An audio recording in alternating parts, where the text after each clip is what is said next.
out of bounds somewhere around the Cedars 46-yard line. And the ball ends up So a punt. about the 48-yard line. Punt of only about 13 yards. And or 14 make it, and the Pioneers will take over on the Cedar 47-yard line. Cedars up front defensively. Sincere Gonzalez and Jael Ruffin Montgomery are the ends. Jaden Ditzler, Nate Hollinger inside on the line for the Cedar defense. Right up the middle for the Pioneers goes number 24, Very close to first Drew Harris, and he picks up about 8 yards on the play. And timeout is called by the Cedars with 35 seconds left in the first quarter. Cedars started off strong, held the Pioneers their first possession, forcing a punt that turned into a touchback. The Cedars on the first play from scrimmage had a tip pass go into the hands of Caden Harbaugh, and the play covered 60 yards before he was brought down on the 20. The Cedars then, several plays later, Matt Brown into the end zone, and the Cedars had a 7-0 lead. But back came the Pioneers, taking it straight down the field, starting on about their own 40. And Alex Knapp into the end zone, untouched, and Parker Owens with the extra point, and we are tied at 7. And the Pioneers now looking to take the lead for the first time. They've got the ball second down, only a couple to go on the Cedars 38-yard line.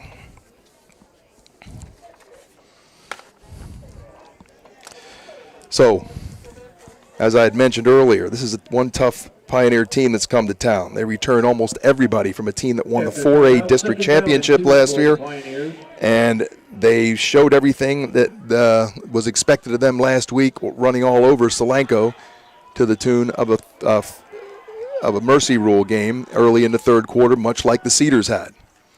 Handoff, backfield. That's Alex Knapp again. He has plenty of room to run, a couple nice moves inside the 15-yard line where he is brought down. But right now, the Pioneers are winning the battle in the interior line as they have managed to move the ball here since that first possession. They've been able to move the ball pretty much at will. Have thrown only one pass. It was incomplete, but if you don't need to, why throw? And the handoff, once again, this time it's to number 24, Drew Harris. He is inside the 5-yard line for a first down. And the Pioneers first and goal from about the 4. McTaggart has Harris and Knapp in the back with him. The handoff goes to Knapp. He's tripped up this time, brought down for no gain. Like Skylar Sadison in on that one. And that'll be the end of the first quarter with the score, Cedars 7, Pioneers 7. Well, this game is starting off as a real battle, but the Pioneers have been looking strong here of late. Like I said, that first possession, they got stopped. They got a first down and then 3 and out after that. And the Cedars with a big play to set themselves up for the go-ahead score with 9 minutes left in the first period. And then the Pioneers got the ball, started on their own 40, went on a 60-yard drive with Alex Knapp finishing it off, and the extra point to tie the game at 7. So, on defense for the Cedars, gave you those guys. Let's take a look at the offense we actually did look at for Lampeter. We apologize. We got on the air a little bit late tonight, a little bit of confusion, a few technical difficulties, and we're trying to catch up here. Other games going on tonight in the area. First of all, in Section 3, there's 2 other games. Garden Spot is traveling to Ephrata. Both teams started with a loss last week. Ephrata, a 1-point loser to Elko last week. Donegal traveling to Lancaster Catholic. And Donegal was a winner last Friday, while Lancaster Catholic lost to Columbia.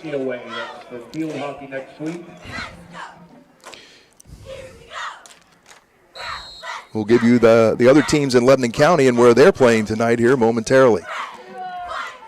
McTaggart gets his crew ready. He's got Harris and Knapp in the backfield with him. Handoff goes to Knapp. Knapp to the left, slides to the right, in close, touchdown.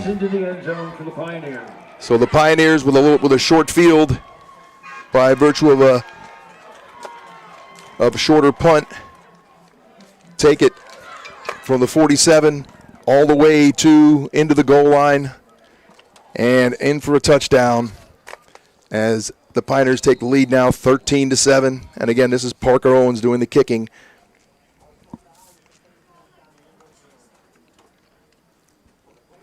Owens also a defensive end for Lampeter, and a good one he is.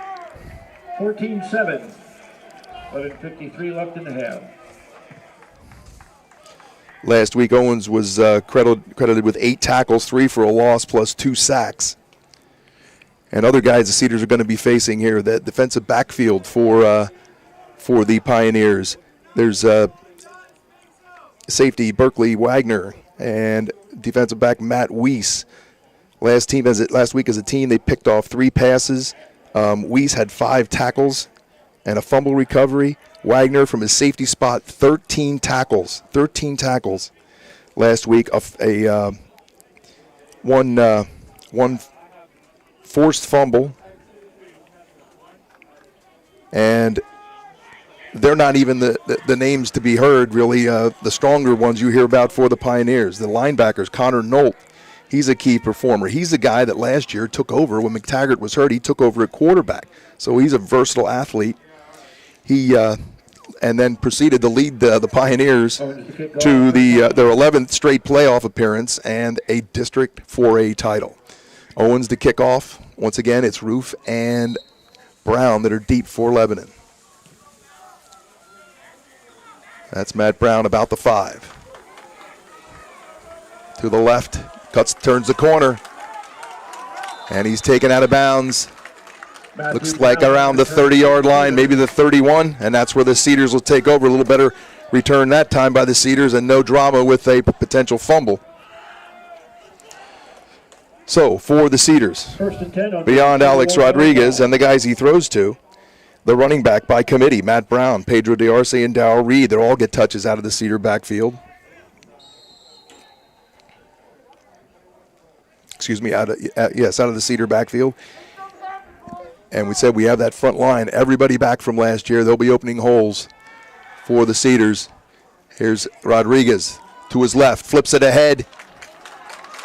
And a pass is complete to Skylar Sadison, who surges ahead, picking up about 13 yards, enough for a first down.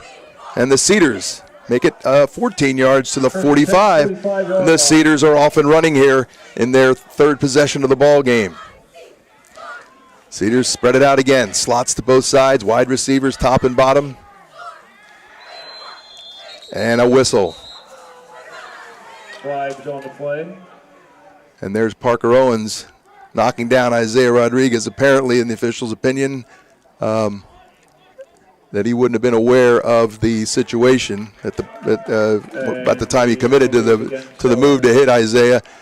Anyway, it's a penalty against Lampeter, an encroachment penalty. In high school, if you cross that line, doesn't matter if anybody moves or not, it is an encroachment penalty.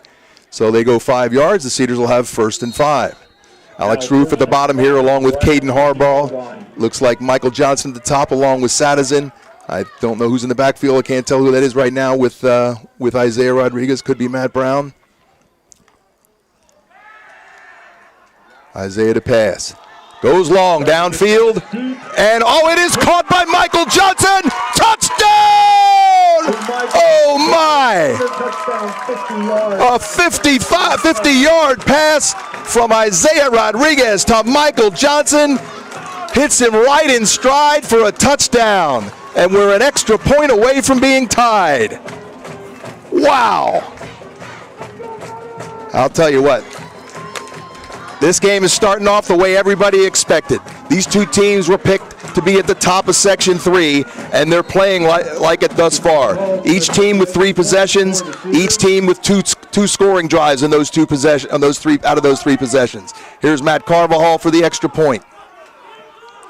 Alex Ruth, the holder. Kick is up. Up, and we're tied, folks. 11 minutes left in the first half, and we got some excitement at Lebanon Alumni Stadium. The Cedars bring back, as I said, their whole line from a team last year that went 7-4 in Section 3 of the Lancaster Lebanon League, and accomplished something that no Lebanon team has ever accomplished with a postseason victory in the Eastern Conference playoffs. Game played right here at Lebanon Alumni Stadium against Reading, and the Cedars, for the first time in our history, come away with a postseason victory. And this is definitely starting the way we had hoped, I would say. I'm getting a little nervous there with Lampeter at a couple drives, but the difference is going to be this line. It's going to be who is going to step up for, in the long run here in this ball game. So much credit. We talk about the Isaiah Rodriguez, the Alex Roos, Sean McTaggart on the other side, Alex Knapp running the ball for the Pioneers. But let me tell you, folks, it's those five guys on the inside on both teams that make the difference. Those are the guys that open holes. Those are the guys that protect the quarterback, and those are the guys that can stop the other team from making any steady headway. And we'll get back to those guys again, because on both sides they definitely deserve the recognition that they rarely get. But we'll be mentioning them as the night goes on. If you'll notice thus far, Isaiah Rodriguez, except for that play that was blown dead, hasn't been touched all night and been well protected by the Cedar line and has been on the money with a couple big passes. Matt Carvajal to kick. Alex Knapp and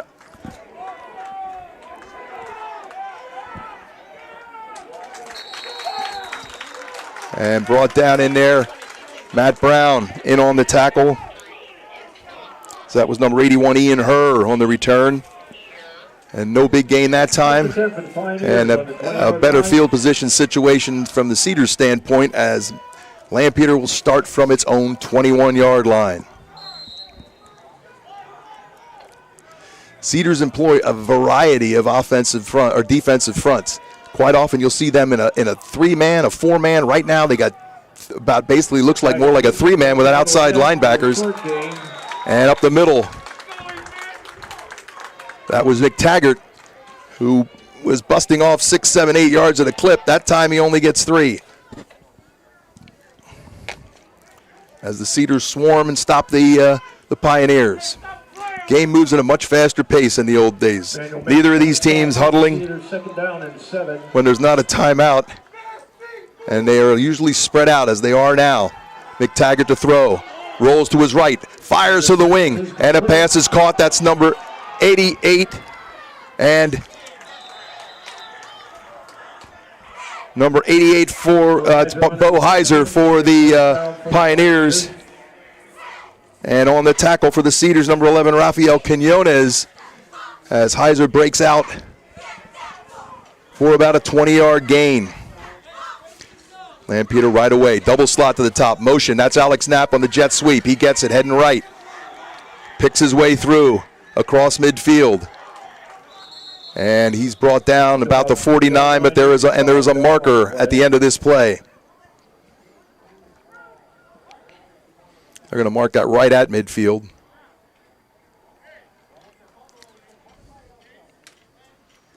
Bruce Kilmoyer Jr. heading this officiating crew. And the call is a face mask, incidental face mask against the Cedars. So they're going to tack 5 more yards onto this.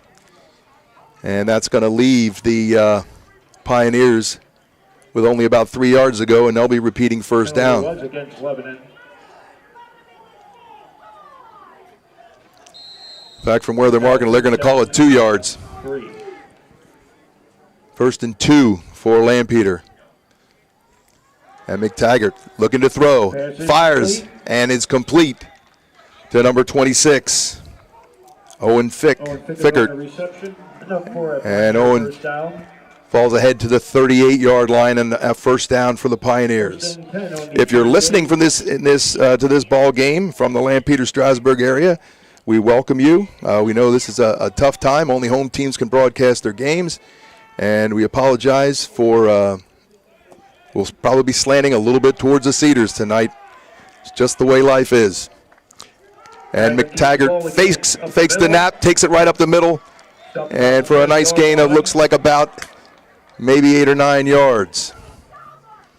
I will offer this to you, though, folks. My dad was the type that when he was listening to a game and he didn't like what the announcers had to say, he'd turn the sound down. And those were the days before the mute button. So if I start to get in your nerves, then just hit the mute button. McTaggart again. He's got Alex Knapp with him in the backfield. And motion. That's Ian Herr. Hand off to Knapp going the other way. He's got a lot of room to run. Wide out in the open. And is finally brought down. Alex Roof. Alexander Roof on the stop. And Caden Harbaugh make the tackle, but not before a big pickup all the way down inside the 10-yard line. It looks like about the 8. Both of these teams, as I said, no huddle offenses. Both teams spread the field, double slots, 2 wide receivers. But at the same time, it seems that Lampeter looks to run the ball a little bit more than the Cedars have thus far in this game. McTaggart fakes, takes it himself. He's got room. But out in the open field, Caden Harbaugh comes up from his safety spot to make the hit.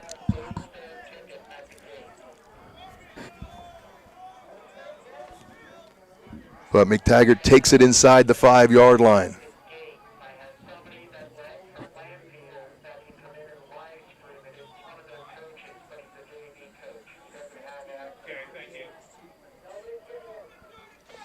That's Alex Knapp left to the left.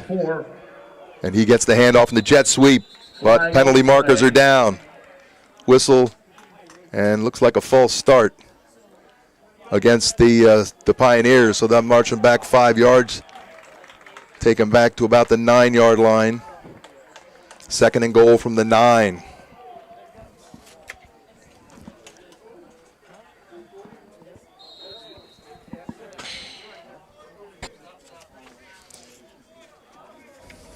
This officiating crew out of the Lancaster chapter of officials who handle all the Lancaster-Lebanon League games. McTaggart, that's Knapp in motion. McTaggart fakes, goes and runs left. And that's Alex Roof that hits him, but not until he gains about 7 yards on the play. He's down to about the 2. It's going to be 3rd and goal. It looks like about the 2-yard line. It's hard to tell from here. We're at a very strong angle, especially for this because our position is a little bit to the other side of midfield from where the ball is right now. So 3rd down and goal. Big play coming here. Taggart's got Drew Harris in the backfield with him. Looking to pass. Flips it over. Does not get in. Flips it ahead to Harris, but he's hit short of the goal line.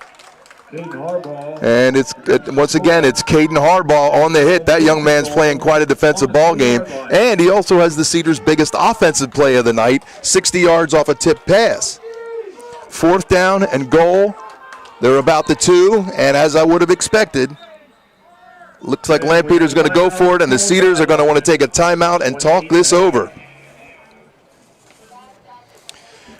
Promise to let you know who else was playing in the county tonight. Cedar Crest, possible Cedar Bowl opponent at the end of the season if things work that way. Would mean neither team would make the playoffs. Then they will play again on November the 6th. They're at McCaskey tonight. Northern Lebanon, they're making the long trek to Octorara. That's one the Cedars will make later in this season. 2 Lebanon County schools are tangling as Anvil Cleona invades Elko. And our Mid-Penn neighbor in the county, Palmyra, will open their season. Mid-Penn just opening up this week. They open their season against Hollidaysburg. Their original opponent, Milton Hershey, has opted not to play due to the COVID situation. Also, let me take this opportunity to correct some misinformation you may have received if you viewed the streaming of the Cedar scrimmage against McCaskey. I mentioned that the Lancaster-Lebanon League will be going through a major change as all of the Berks County schools will be joining the league. making the LL a mega conference with 37 teams spread out over 5 sections. All that is true. However, I erroneously stated that this change would be coming next year. In fact, the change will only take place with the 2022 season. And in a moment here, I'm going to let you know this is going to be a big change for the Cedars as well. Here we go, 4th down and 2. Tie ball game here in the second period. McTaggart runs to his right. He's close. He's close. No signal. They got him short. And The Cedars hold the Pioneers and will take over with about the worst field position you can get, but they'll take that as they've kept the Pioneers out of the end zone. Wow. What a game this is starting off to be. This is unbelievable. We're only a quarter and a half into this ball game. We've already seen 4 touchdowns, some great defensive plays, some exciting plays, and here the Cedars with a goal line stand to stop the Pioneers. Now, can they get out of that hole? Rodriguez rolls right. What do you go to? You go to the pass and you go to Alex Roof, receiver of the year last year in Section 3. And he's... Oh my, they're ruling a fumble in this play. Oh, brother. And the Cedars are not happy with this, but that's not going to change anything.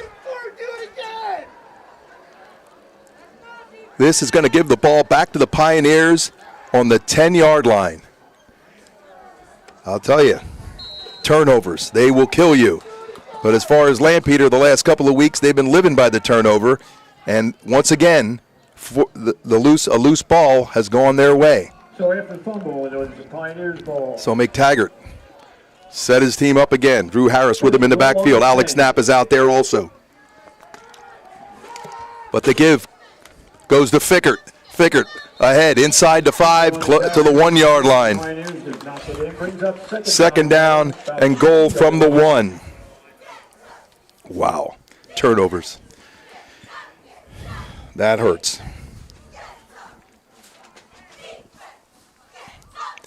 They don't waste much time when in the no-huddle offenses.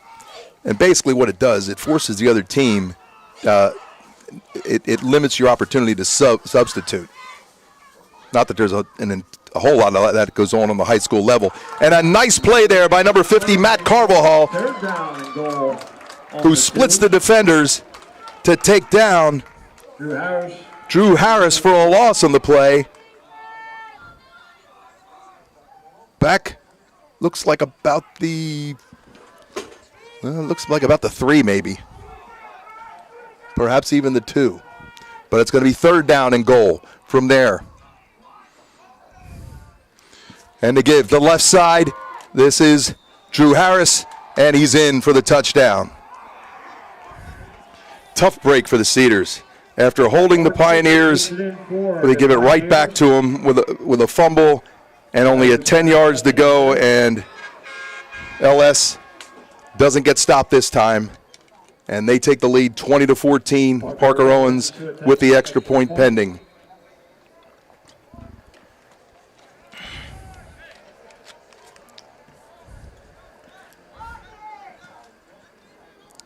The snap, the kick, and it's 21-14, Lampeter-Strasburg. Now to finish what I was talking about earlier, that in 2 years, in the 2022 season, Lancaster-Lebanon League will be adding all of the Berks County schools to the league for football. That's for football only. Now, 37 teams, that's now going to be divided into 5 sections. For the Cedars, a major change. Under the new league alignment, the Cedars, after spending these past few years in Section 3, will return to Section 2. As a result, they'll be facing some old foes and an entirely new opponent as the new format has now been voted on and approved. In Section 2, the Cedars will meet again with some old pals from Lancaster County, Manheim Central, Conestoga Valley, and Warwick. Also, we'll reacquaint ourselves with some old friends from Berks County in the Governor Mifflin Mustangs. And if you go even further back, a team that was in the Lancaster-Lebanon League in the 70s, the Muhlenberg Mules. And on the Cedar football schedule for the first time in 2022 will be the Exeter Eagles. So there's big changes in the offing for the LL and also for the Cedars in particular. So Parker Owens will kick off. Again, it is Roof and Brown deep for Lebanon. Short kick this time. Taken by the up back. Julian Coleman on the return. The Cedars ball, 1st and 10. About the 28-yard line. And the Cedars will take over on the 28. Short kick that time by Parker.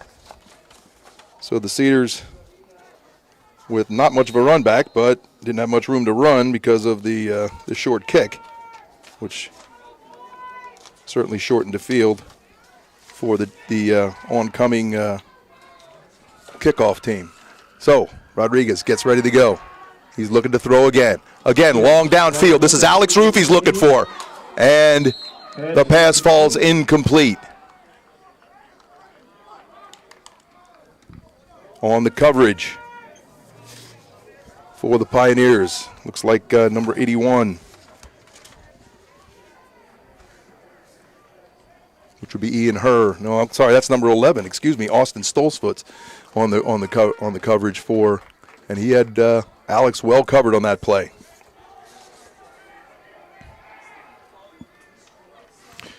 Second and 10. Isaiah.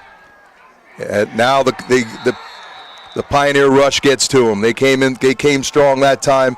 Alex, no place to go to sidestep that one. And he's hit for a loss in the play. Looks like a loss of about 8. So it's going to be 3rd down and 18. As we mentioned, you know, the after effects of the Jerry Janchik, the Air Janchik years, as the Cedar offense designed to throw that ball a lot, and when you got a quarterback like Isaiah and a receiver like Alex, you're going to do that. Now Isaiah running right, and he's in trouble. Let's go with the ball. They're going to call it incomplete. And there was a receiver in the area, Skylar Sadison. So they're going to call that an incomplete pass as Isaiah was going down when he tried to let go of that one. So the Cedars 4th and 18, and Matt Carvajal will be on to do the punting.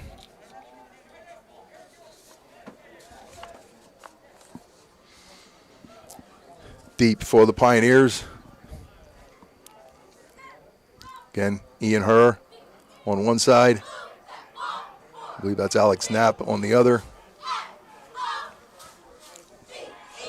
And Matt to punt. He gets away a beauty this time over the receivers' heads. Bounces all the way down inside the 25. Picked up by Knapp. Taking it to the left side. Met by a couple Cedars, and the ball is loose. And a flag is down. It's like falling on immediately by Knapp, but a penalty marker on the play. And this quite often goes away, is called on the defense in this situation. Let's see what we have. First thing you think is a face mask. Let's see what they got, though. That ball was returned to about the 35-yard line of the Pioneers.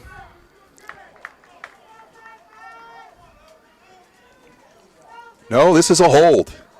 Holding. Oh, wait a second. We're going to have offsetting penalties. A holding call against the Pioneers. Well, I guess it depends. Wait a minute. I shouldn't say that. He didn't signal dead ball. If it's a dead ball, they'll enforce both of these. But there's a personal foul call against the Cedars. So let's see what they do. If they were both happened during the play, they'll offset. And we'll re-kick. Well, the Cedars they'll have to go back. I don't know where the sticks are going, but if they have to re-kick this. Now, of course, it could if it happened after the catch, Lampeter could refuse the penalty on the Cedars and keep the ball after their penalty is assessed. So we'll see what they do.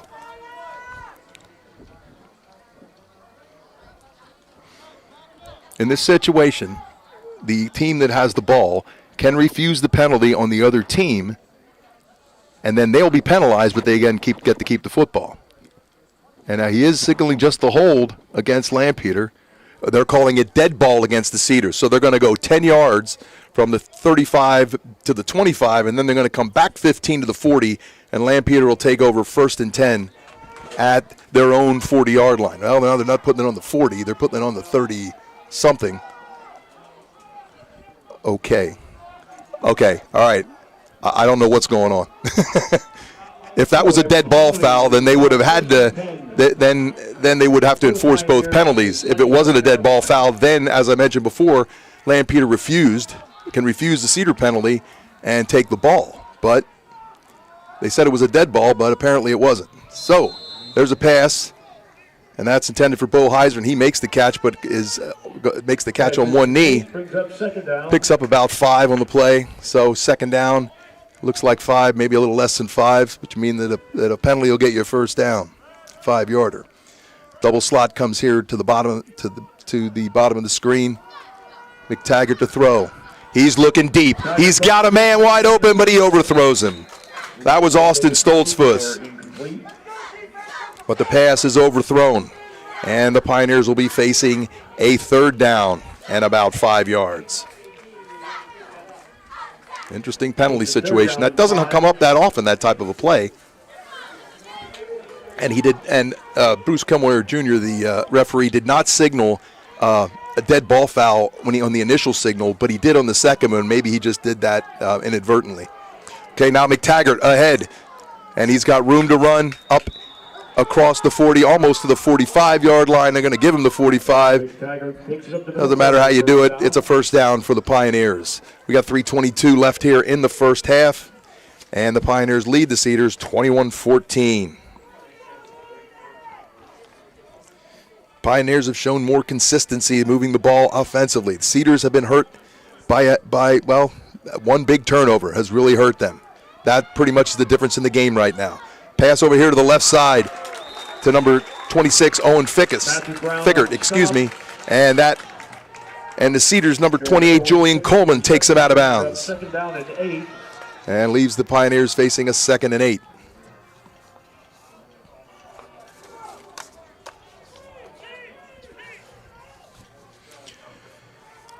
So once again, at the top, Bo Heiser. Down here at the bottom, Austin Stoltzfus. Double slot up at the top. There's Alex Knapp swinging out. He's wide open there across the middle. And again, this time it's Ian Herr breaking through a couple tackles and is inside the 25-yard line to about the 22. Another first down.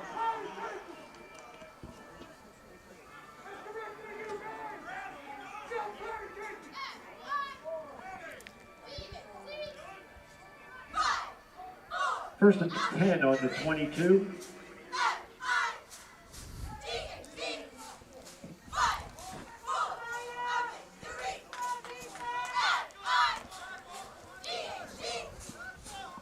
Sean McTaggart to Knapp. Alex Knapp, right side, weaves his way through, picks up second down. Looks like about maybe 4 on the play. Second down and 6. And it looks like Alex is not getting up too quickly.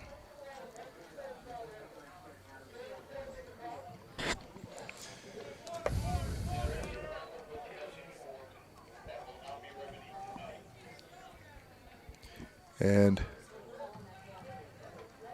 work on his leg a little bit. Looks like he should be okay. He's on his feet.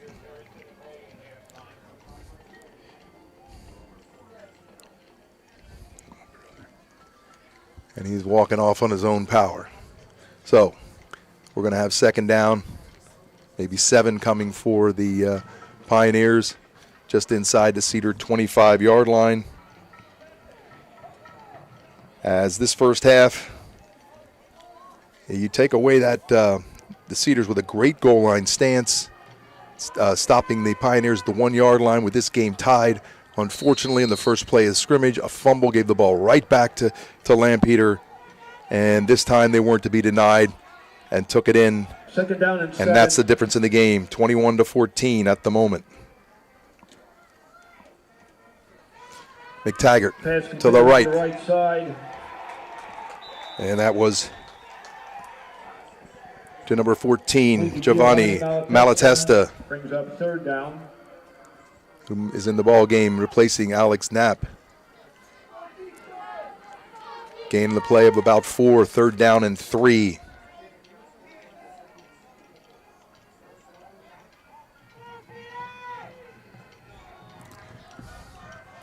And this time, Taggart again with a couple guys in the back. He's going to run it himself straight up the middle. And brought down from behind. That was number 55, Josiah Wright, the main guy in on that tackle, but not before McTaggart has a first down. Take a look at some scores from the area. Cedar Crest and McCaskey in the second quarter. No score as of yet. Short gain on the carry. And straight up the middle Manuel Mason on the stop. to Malatesta again. Gain of a couple. Second down and 8. Timeout by the Pioneers with just 46 seconds left in the first half, and they're going to be try to conserve some clock here. They have that's only their first timeout, so they have 2 more remaining. Elsewhere in Section 3 at this point, in the second quarter, Donegal is leading Lancaster Catholic 7-0.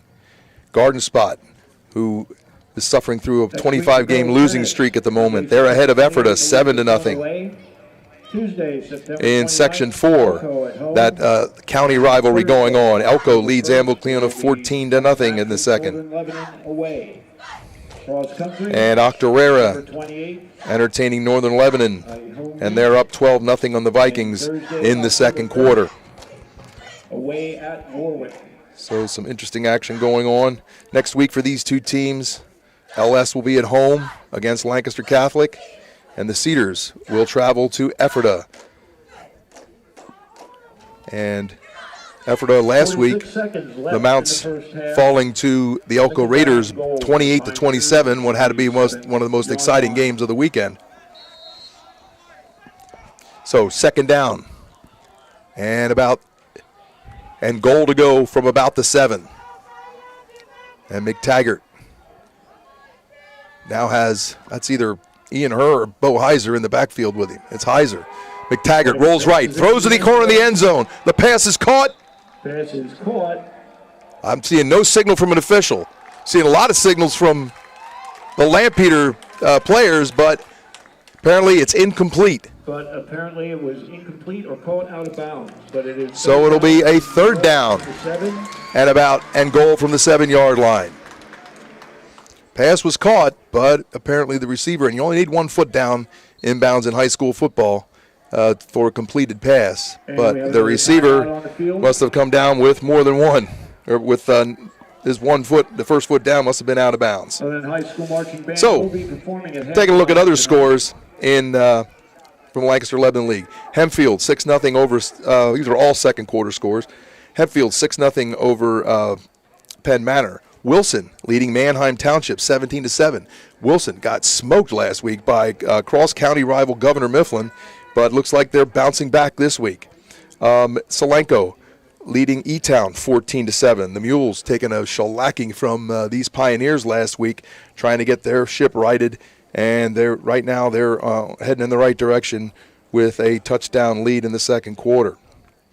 Here's a score from the first quarter. Cocalico with a 7-0 lead over Manheim Central. Manheim Central won big last week over Cedar Crest, but the preseason predictions do not see Central at the top of Section 2. In fact, they were picked third by the Lancaster newspaper. And I had one source close to Manheim Central said they might be lucky to win a game after Manheim Central, or after the Cedar Crest game. We will see. Here's McTaggart up ahead. He's got room. He's in.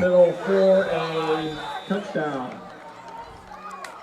And again, that offensive line.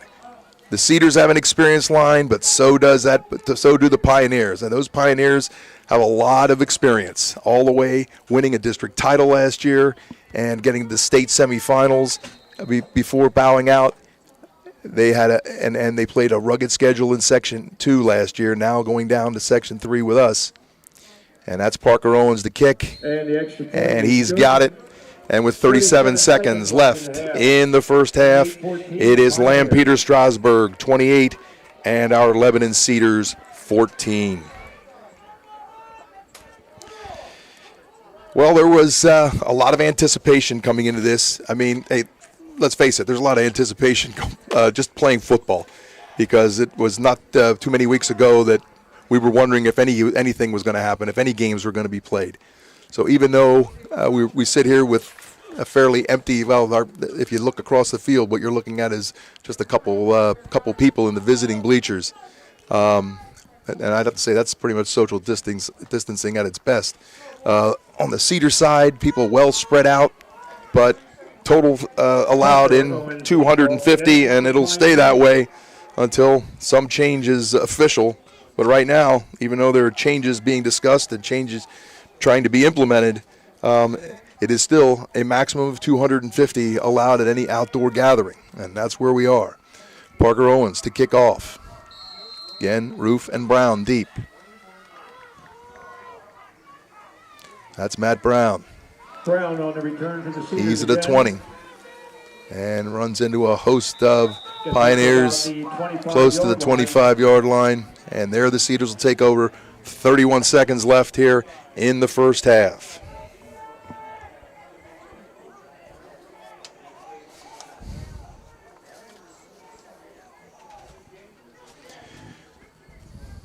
Cedars will go right to the line, as they always do. Their front line, Sincere Gonzalez, Matt Carvajal, the tackles, Jaden Ditzler, Thomas Hershey, the guards, Cameron Eberhardt, the center. A tough line, everybody back. They were all starters last year. Here's a snap on the Wildcat to Alex Roof. He turns the corner. He's got a little bit of room, and he's run out of bounds at around the 43-yard line, and a gain of the play of about 18. Alex with good speed and some excellent moves also in the open field. He and Matt Brown, a couple of the fastest guys on this ball club. And they're going to stick with the Wildcat as Isaiah on the sidelines. Alex, this time he's going left, trying to turn it up. And he's brought down this time after a gain of about 2. Cedars will use their final timeout with 15 seconds left here in the first half. Timeout, Cedars. So Cedars now be looking at about second down and about 8, although that probably doesn't mean much with 15 seconds left in the half. If they're going to make anything happen, they got to go about 55 yards in 15 seconds. Not an easy thing to do. It's going to take a huge play. And Isaiah Rodriguez back on the field for the Cedars. And looks like they're going to go away from the Wildcat here for this final play of, well, what might be the final play or so of this first half. And it's been a good one. Say, you take away a turnover by the Cedars, and this game might well either be still tied or a one-touchdown game. Took it down in 8 for the Cedars. So Caden Harbaugh, Alex Roof come here to the bottom of the screen. Isaiah Rodriguez at the quarterback. And some movement inside. False start on the Cedars. There's one change that I would like to see in high school football. If you intentionally try to draw a guy offside by stomping your foot as a defender, faking like you're coming, that can be called a penalty, and that is going. They're even trying to put more teeth in that. But if it's not something that you're doing clearly to try to draw the team, to try to force the team into a false start, it's not penalized. So that is something that you may see called a little bit more than you have in the past. Isaiah to throw. He's got a man, and that's Michael Johnson just across midfield. And that's going to be a final play of the first half, as we're going to end it here with a halftime score of Lampeter-Strasburg 28 and the Cedars 14.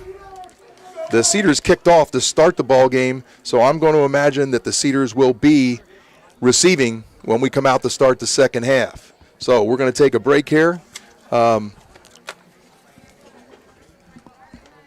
We do have a band that'll be coming on to the field. For the Cedar band will be coming on for your entertainment.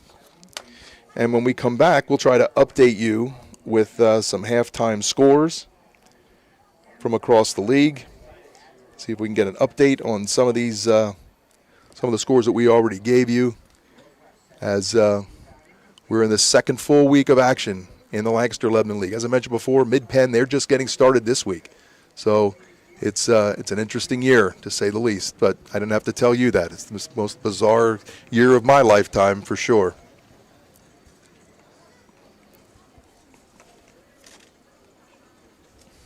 So we'll be back in a little bit.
Various video games, including Assassin's Creed, Halo, and Civilization V.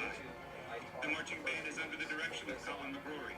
Assistant instructors are Jeremy Umbenhauer, Chester Mishi, Raker Key, Brian Rodriguez, Mark Nimoli, Josh Mouse, Lila Beard, and Caitlin Pettinado. The drill is written by Sean Small. The marching band is under the field direction of our drum major, Brenna Lister. The trumpet soloist is Inshan Ali. We would like to thank the Lebanon School District Administration for their gracious support of the music program at Lebanon High School. We would also like to thank the Lebanon High School Music Boosters for their continued hard work and support. The marching band members are excited to be together and proud to present our field show this year.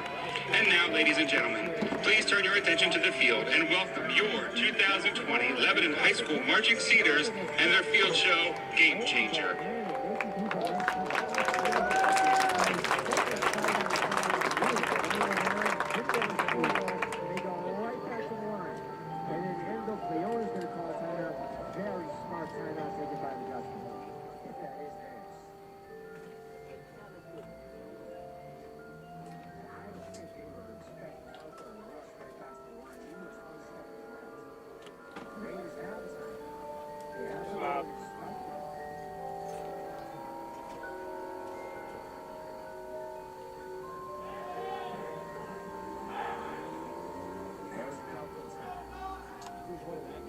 Elko 21-7, 28.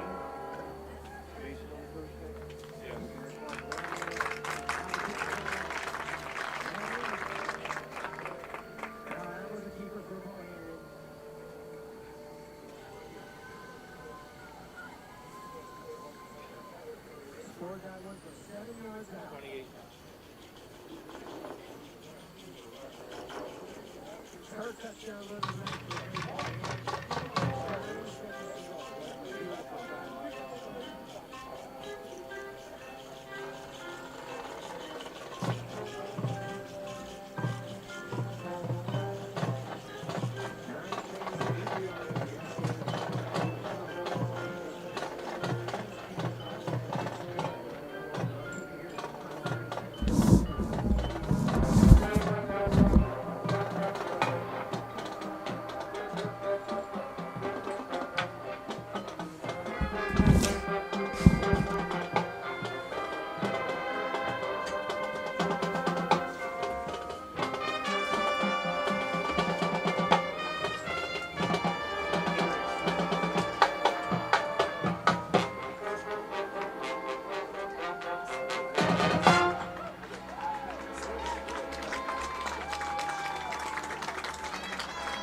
Get the series ticket. I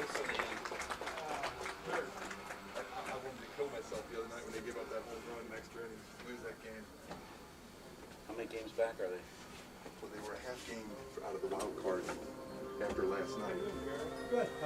You know, they got Tampa Bay this weekend. Tampa Bay's got one of the best records in baseball. So, good field mic on. I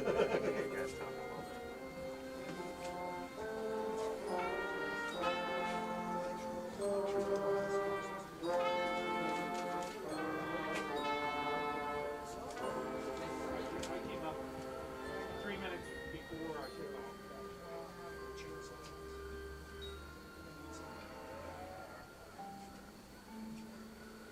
I could have come up early. Chris and I were there working on it. We only need one. Maybe come up early.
and keep on top of everything going on in the LL League.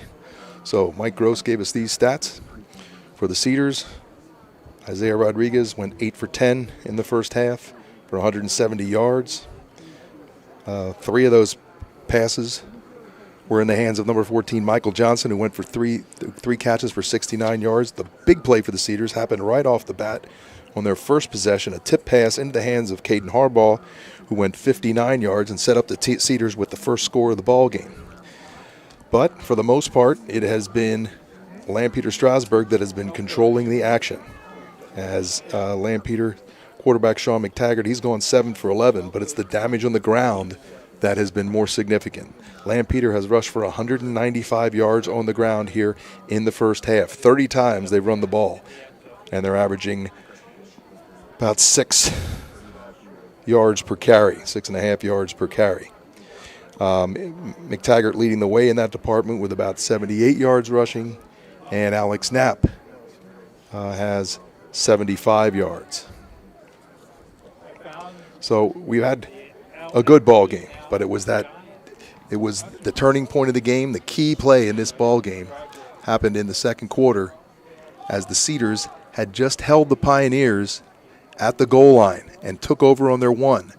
And Isaiah Rodriguez completed the pass here to the wing, and the receiver all the way out to the 10-yard was hit, fumbled the football, and the Pioneers recovered and took it in from there. And that was a backbreaker, because the Cedars had just had the defensive stand of the game, and momentum seemed to be swinging in their direction, and just like that, turnovers can be killers. And in this case, it absolutely was. So the keys in this game thus far, the key people, Sean McTaggart has been pretty much, the same thing as with the 2 quarterbacks leading the way. McTaggart with significant gains on the ground. Isaiah Rodriguez mainly through the air, but also Alex Knapp and Drew Harris out of the backfield for the Pioneers. Michael Johnson has done an admirable job on the receiving side of things for the Cedars.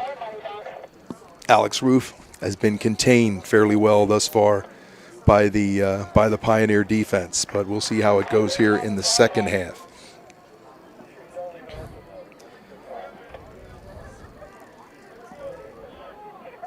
We're looking at try to take a look here and see what's going on elsewhere.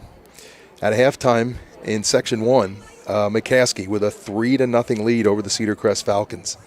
Hempfield up at the half, 20-3 over Penn Manor. It is Wilson 17 and now Manheim Township 14. Good ball game going on there.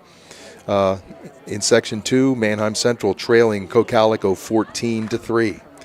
Solanco, who took a pretty good beating at the hands of Lampeter last week, leads Elizabethtown 21-15. Elsewhere in Section 3, Lancaster Catholic and Donegal are tied, still listed in the second quarter. Garden Spot and Ephrata tied at halftime at 7. And that was the same score for Donegal and Lancaster Catholic. In Section 4, Elko, who's entertaining Amble Cleona, now has a 28-7 halftime lead. Elko a winner by a point last week over Ephrata. Columbia leading Peckway Valley 22-16. Both of those teams, I would have to say, playing better football than they have in recent years. Peckway Valley, a close loser last week to can't remember what the name of the school was out of Schuylkill County.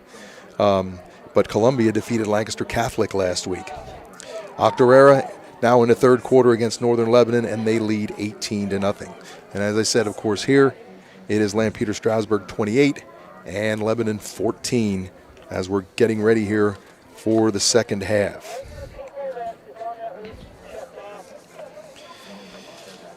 If you missed things earlier, we had a little trouble getting on the air at first. That's what happens, as you know, if you're familiar with technology. You know it's wonderful when it works, and sometimes when it doesn't, it takes a while to figure out why, and even then, you may not even know why.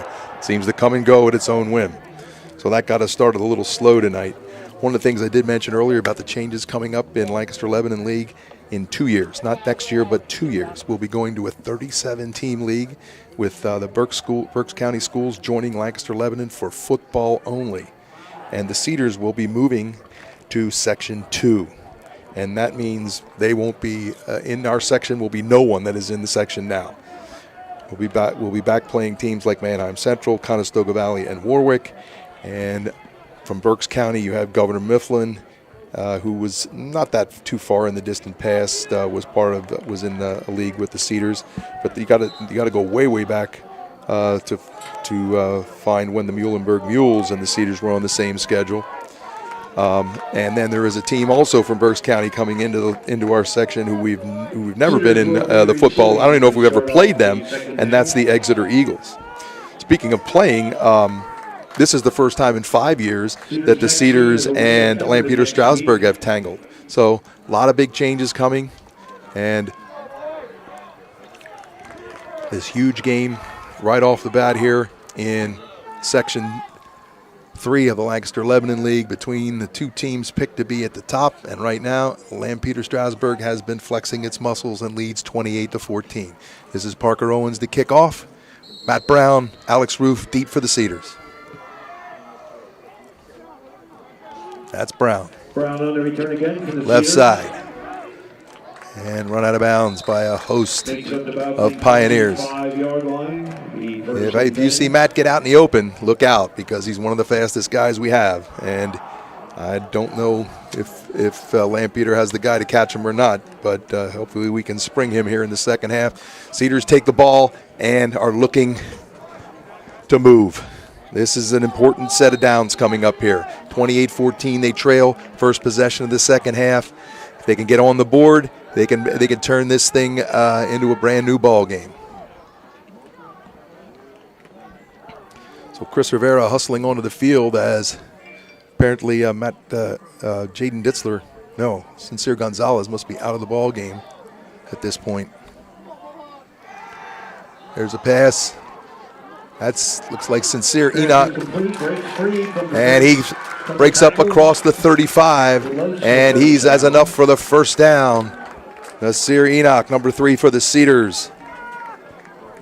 Alex Roof is the main guy for the Cedars, but believe me, you don't need to rely. If they put too much coverage on Alex, we have plenty of guys that can catch the ball. We've already seen Caden Harbaugh. We've already seen Michael Johnson making catches. Cedars spread it out, and now some movement inside. I think this might be on the defense. Parker Owens looking kind of guilty. He was trying to measure the snap count, and it is against the Pioneers. So the Cedars get a little gift there after a first down, and now they're looking at 1st and 5. Michael Johnson goes to the top. Nasir Enoch in the slot up there. Alex Roof, Caden Harbaugh down here. Isaiah to pass. Alex Roof underneath. He's got some room to run. He's out across midfield. He's to the 40-yard line of the Pioneers, and another Cedar first down. And the Cedars are off and running. First down for the Cedars at the Lampeter 40-yard line.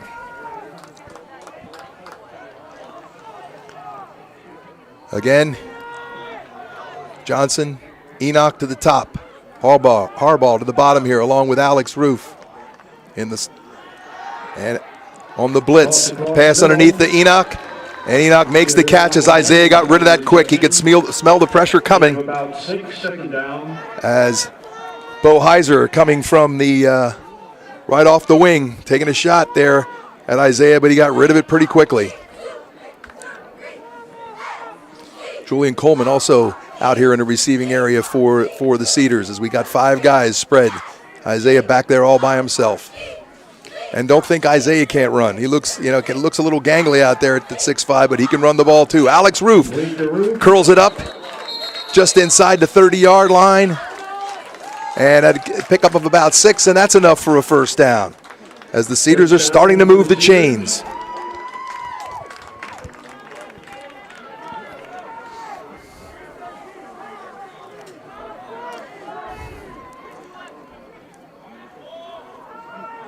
Cedars can present matchup problems. They got a lot of good receivers, and Isaiah will use all of them to throw. This time it's Johnson. Johnson on the bubble back, and he's out across the 25, down close to the 20-yard line, maybe the 21, and that is about an 8-yard pickup. Second down and 2. Make it second down, 2, second down and 2, yes, I would say, based on where that starter mark is, and that's what we're looking at, 2nd and 2. Cedars moving the football.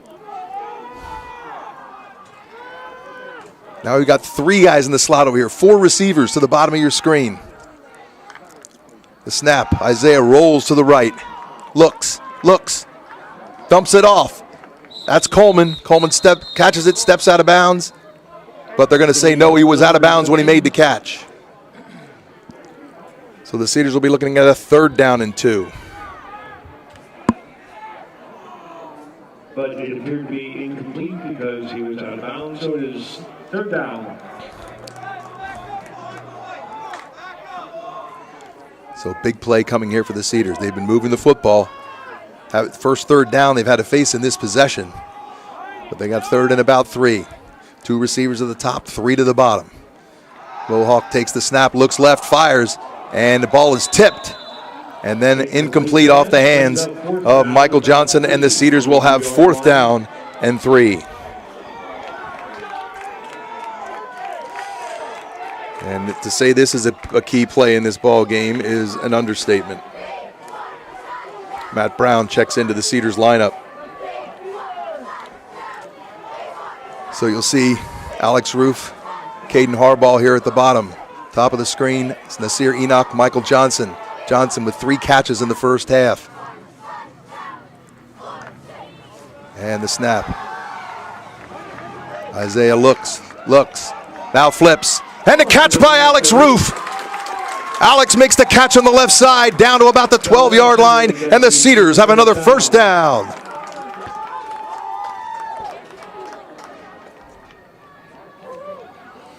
Big play there, big play, folks. That is serious stuff here as the Cedars, first drive of the second half, trailing by 14, and now they're knocking on the door. First down, 10 from about the 12-yard line. About the 12-yard line. Cedars with Brown now in the backfield. Isaiah rolls right, continues to roll. Now he's going to tuck and run, and he shows them that he can bang too as he takes that ball down to about the 6-yard line. Gain on the play of about 6 yards. 2nd down and 4. Gets up to about the... Remember, Isaiah Rodriguez ran for 2 touchdowns last week at Northern Lebanon, so he's perfectly capable of carrying the football for good yardage. Now he rolls left. He's in trouble, and he's brought down. Not a good spot to take a sack. And he's brought down at about the 13, so it's going to be 3rd down and 11 from the 13-yard line.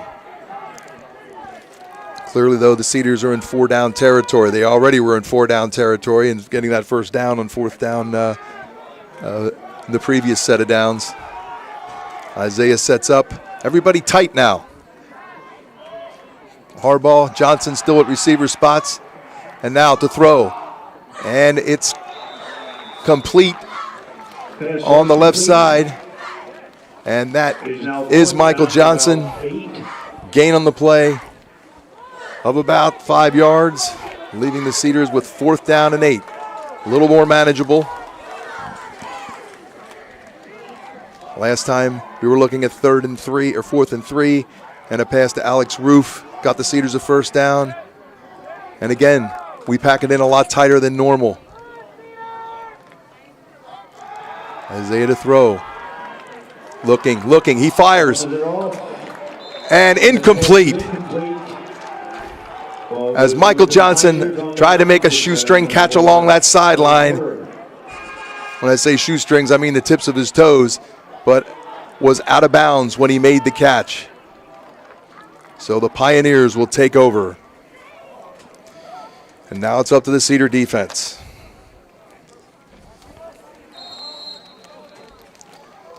They will need to make a stand here. The Pioneers have been moving the ball pretty steadily all night. Only a couple stops. One of those happened to be on the 1-yard line. Now in motion. And now McTaggart to throw. And that's Ian Herr with a catch at around the 15-yard line. Pickup of about 4, maybe 5 on the play. And that'll be 2nd down and 5.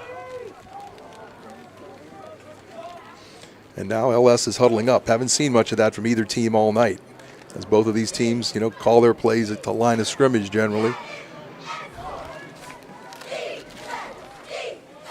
And LS a little tighter than they've been all night with a tight end, a tight slot down here to the bottom. Here's McTaggart. He's going to his right. He's in trouble. He fires incomplete, intended for Harris, but I think he was just trying to get rid of the ball as the Cedars had some pressure on him.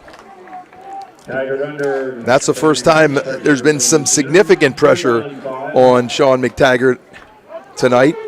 Isaiah Rodriguez has been sacked a couple of times, but he has faded back to throw several times more than McTaggart has, I would say. But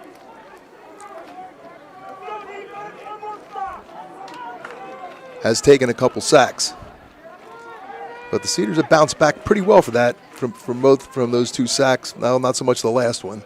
As McTaggart will look at 3rd and 5. Handoff, Alex Knapp. No, it's not. It's McTaggart, and he is buried this time. He had run that play several times, faking the jet sweep and taking himself, and this time a bunch of Cedars were in there. As that looked like number 9, Nate Hollinger, in on that tackle. The main guy. And the Cedars defense is held, forcing a punting situation for the Pioneers. And that's McTaggart punting, and it's a bad punt. Comes hard to the left here, and it looks like it went out of bounds on about the 25-yard line. Let him chop it in, and we'll get a better look here. Inside the 25. He's going to mark it closer to about the 22. And a big break for the Cedars. After they couldn't get into the end zone, a shanked punt now has set them up with a 1st and 10 on the Lampeter 22. Let's see if they can take advantage.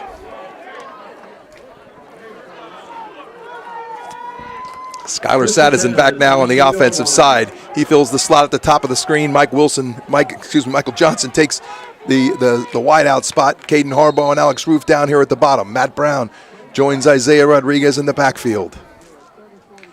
Brown in motion. Isaiah to pass. He's got an open man. Is that Sadison, I believe? And it is. Skylar Sadison with the catch up to the 15-yard line. Gain on the play of at least 7, I'd say. So a 2nd down and 3.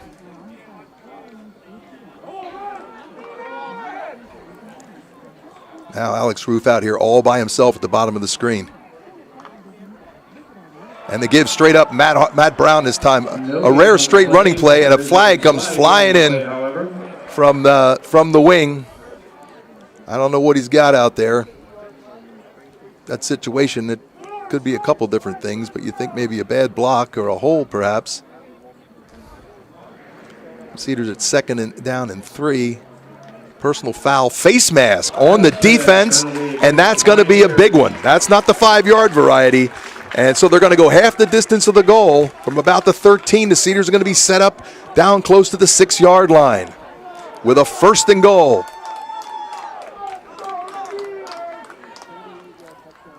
They marked that from the spot of the foul, but apparently it looks more like the 7 or 8-yard line. So here we go. Fumble in the backfield, and the ball is still loose, and Lampeter picks it up. And puts out of bounds on the 30-yard line. That's another big. As I said before, and you know this. Anybody that knows football knows how significant turnovers are. I mean, back when I played football in the 70s, it was always about form tackling and never try to go for the ball. Today, the importance of turnovers has changed that way of thinking, and you see players trying to pound that ball out all the time because of the significance of turnovers. And that was not anything significant by the Pioneers. The Cedars just fumbled it and then kind of compounded the area by trying to pick it up instead of falling on it. And the Pioneers take over on their own 31. That give goes to Drew Harris off the right side. On the carry, second down. And he gets out to about the 33, pickup of 2 on the play, maybe 3. Call it second down, maybe a long 7.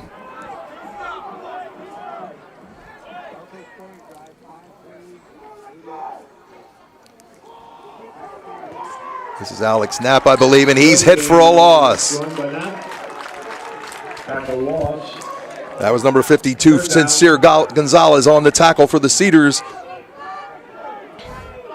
And it's going to set up a third down and a long 10, better than 10 for the Pioneers. As the Cedars thus far have risen to the occasion on defense. We'll see what happens here. Full backfield pretty much for the Pioneers, more than we've seen most of the night. McTaggart to throw. He fires. He's got a man, but no, it's through the hands of number 81, Ian Herr. Incomplete, and it'll be 4th down. And the punting team is on for Lampeter-Strasburg. As strong as these teams started off offensively moving the ball, especially Lampeter-Strasburg, their first 2 possessions here of the second half, the Cedar defense has stood tall. We've managed to move the football, but we haven't been able to get to the end zone. This, again, another important series coming up. McTaggart, a much better punt this time. It's going to settle down inside the 45, take a bounce toward the Cedars end of things, and they're going to mark it on about the 42-yard line, and that's where the Cedars take over. 58 yards between them and getting within a score of the Pioneers.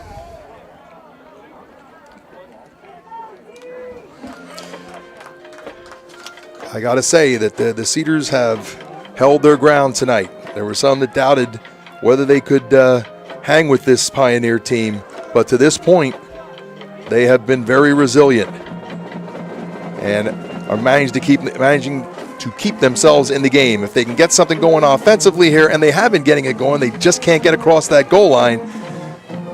Things may get real interesting before this is all over. Cedars with a quad setup out here at the bottom of your screen with 3 backs and a wide receiver on the line. Isaiah to throw. He fires, bounce past the roof. That doesn't play, only on the basketball court. And it's incomplete. 2nd and 10. Cedars with 2nd down and 10. Again, if you're wondering about next week, the Cedars will be on the road. Cedars kind of switch off, home away, home away. Last week away, this week they're home. Next week they go away to Ephrata. Not too far of a drive, but unfortunately that doesn't really matter. Most schools are streaming their games, so keep an eye out for a link posted for next week's game. Okay, Isaiah to throw. That's Caden Harbaugh. Caden makes the catch, cuts to the inside, but only picks up maybe a yard on the play. I don't see much forward progress being given there, but 3rd down. So he's 3rd down and 9. So a gain of a yard. Slot top and bottom. Brown in the backfield with Isaiah. Cedars recalibrate. And the snap. Rodriguez throwing deep. Michael Johnson. He is out there, but it's overthrown. Johnson with a big catch for a touchdown in the first half. And that one was just a little bit out of his reach. And this Cedars. And apparently there is a penalty marker down on the play. Let's see what we got here. And it came from the referee. And usually you got one of two things in the backfield there. You got a hold or you got a roughing of the passer. I was watching the pass play. I don't know what happened in the backfield. So we're going to wait and see, but it looks like it might be against the Pioneers since they're already backing up. Personal foul, roughing the passer. That's a 15-yard penalty.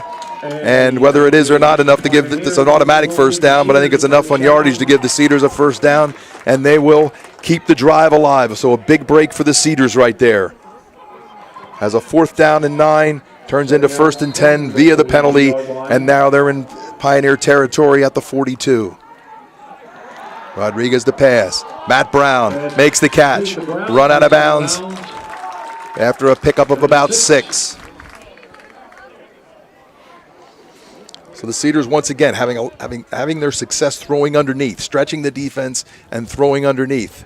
And we've seen several their most progressive plays, their most positive plays in this second half have come throwing underneath the Pioneer defense.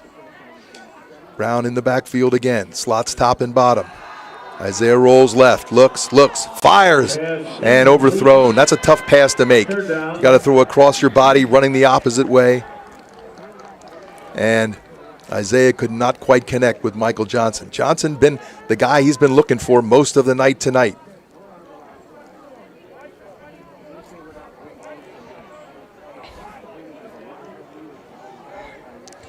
Alex Roof, I can't say that he's being shadowed by one guy.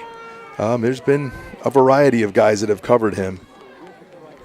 Right now, it looks like Connor Nolt, a linebacker by trade, on Alex. And now a screen pass, but it falls incomplete.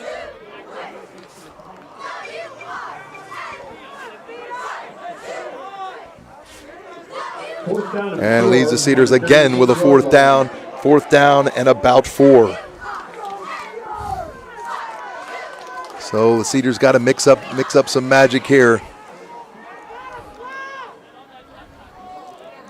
Roof, Harbaugh, come to the bottom of the screen. Enoch and Johnson to the top. Matt Brown in the backfield along with Isaiah Rodriguez, the quarterback. And the snap, Isaiah straight drop back, looking, firing, overthrows Alex Roof. And the ball will go over on downs to Lampeter-Strasburg. 3 possessions for the Cedars, some movement of the football, but no points on the board here in the second half. And we have an official timeout. As there is a timeout in the field for an injury, and that looks like Alex Roof taking a seat there. Something, can't tell for sure what that is from here. Thought initially when I saw it, it looked like a cramp. Cramp, not so serious. And it does look like they're pushing back that foot. That's not a guy the Cedars can afford to lose. So far tonight, we've been in pretty good shape injury-wise. Maybe I shouldn't even say that. There's some wood. Knock on that. We got 2:52 left here in the third quarter. 28-14. Lampeter-Strasburg. That was the score at halftime. By this point in the first half, there had been 2 scores, and I think that was a cramp. Alex is up and walking off the field under his own power, and that's good news. Not just for football fortunes, but for Alex specifically. Just as a young kid, you hate to see injuries in any sport. Football especially seems to be the one that the injuries seem to pop up. So Lampeter takes over 1st and 10, their own 36-yard line. Sean McTaggart and some company there in his backfield. That's Alex Knapp in motion. McTaggart to throw, screen to the left side, and that's Bo Heiser. Heiser with the catch, cuts back to the inside, cross midfield, and Sincere Gonzalez finally wraps him up. Correction. No, that was Sincere. Sincere Gonzalez with the tackle, but but a big gain on the play of about 20 yards, 21 yards, 1st down for Lampeter-Strasburg on the Cedar 43-yard line. Taggart to throw again. Rolls. Looking. Fires low, incomplete. Skimmed off the ground. As Cedar defense, some good coverage there. And McTaggart was forced to try to just get rid of the football, and he did that. Showed good presence getting rid of the football. Incomplete, 2nd down and 10 for the Pioneers.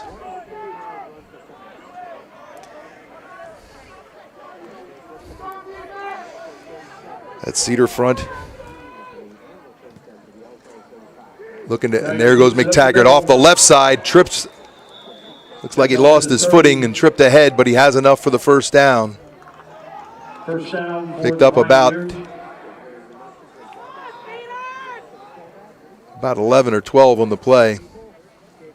And they'll go from the 33-yard line, it looks like. 32 or 33.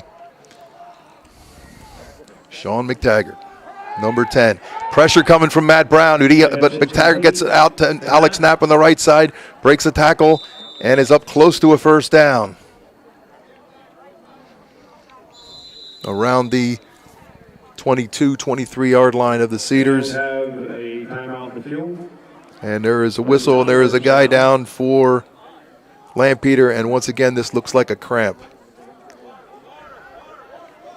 As the teams need to water up. It's a relatively cool night. We're at the end of September, not the beginning when you usually have game number 2. But at the same time, remember, these guys did not get their normal start to the season. Even with the Heat acclimation week, they didn't get the summer workouts, and it takes its toll. You're seeing it in the NFL also. There's a lot of questions. There's a lot of injuries happening in the NFL. And the question arisen, is it because there was less preparation time? But the kids want to play. The NFL wants money. And that being the case, for totally different reasons, they're going to take the field. And I can understand why kids would want to play, especially you don't want to lose that last year to play a game you love. McTaggart, and that is Drew Harris up off the right side. He's got enough for the first down. And the Pioneers starting to move the ball again after 2 successive stops by the Cedar defense. Pioneers are starting to get the ball moving again. $1:40 now left in the second or the third period. Cedars need a play. They need someone to make a play right now. There's a pass out here, and that is Austin Stoltzfus. He breaks through, and he is in for a touchdown.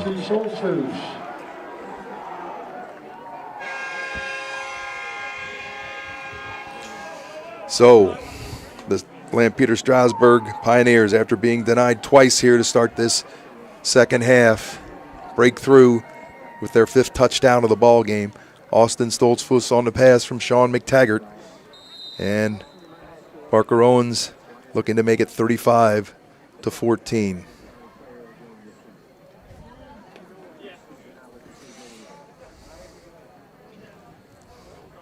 Snap, mishandled.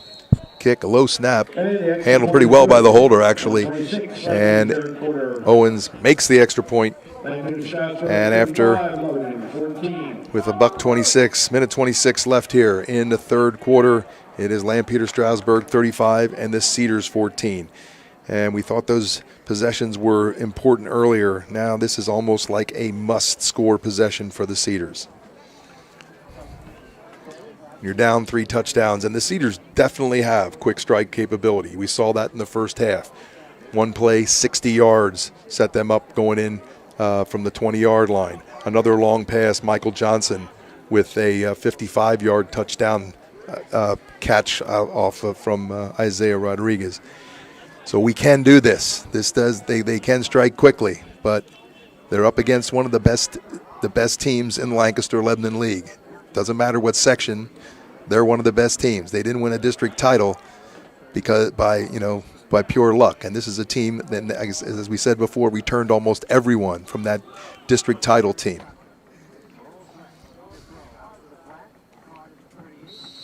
Parker Owens to kick. That's Matt Brown again. There's Matt, left side. And he is wrapped up by a host of Pioneers 4-yard line around the 24. And that's where the Cedars will start. On a possession where they need to make something happen. You almost got to come away with some points here if you're going to have a real, any kind of a legitimate shot in this game.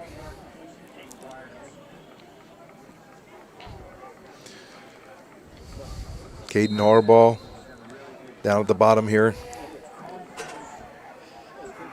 And Isaiah Rodriguez set to throw. Looking deep. And for Harbaugh. And Harbaugh goes down. As looks like he has a cramp. And interesting enough, you see number 9 there, Berkeley Wagner for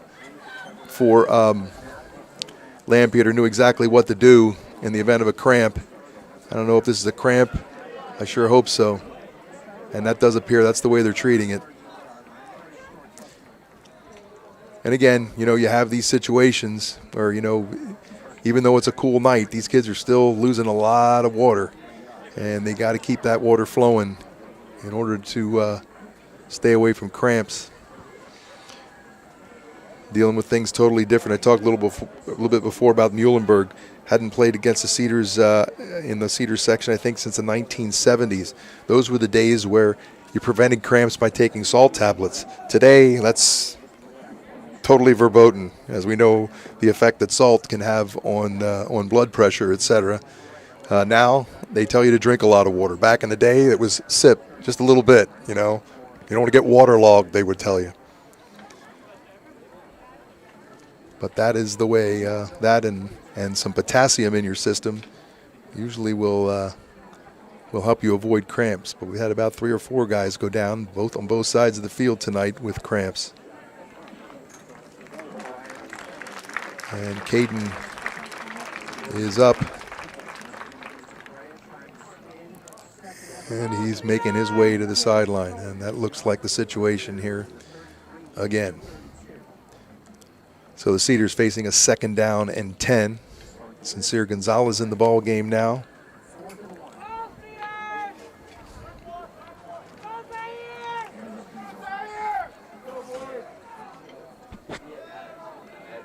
And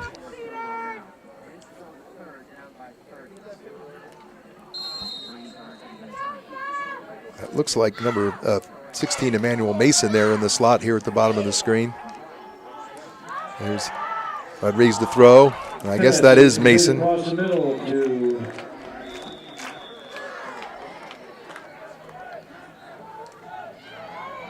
At least we don't even have a number 15 on our roster list, but the closest thing I've got here is 16. So I don't know if that's him or not. But 3rd down and 3. To pass. Oh, almost picked off, and it falls incomplete. That in and out of the hands of number 9, Berkeley Wagner. And there's a break for the Cedars because that would have been disastrous.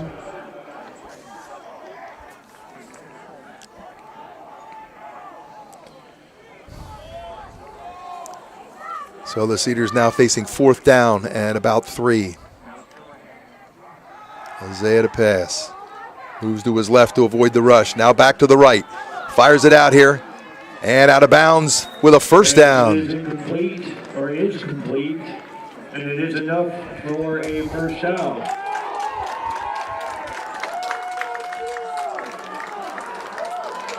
And the Cedars managed to move the chains.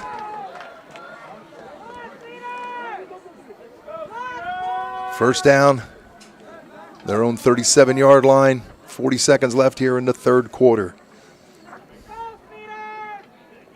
1st down for the Cedars. And it's Isaiah looking to dump it off here on a screen play to Matt Brown, but the pass falls incomplete. And we'll go to 2nd and 10.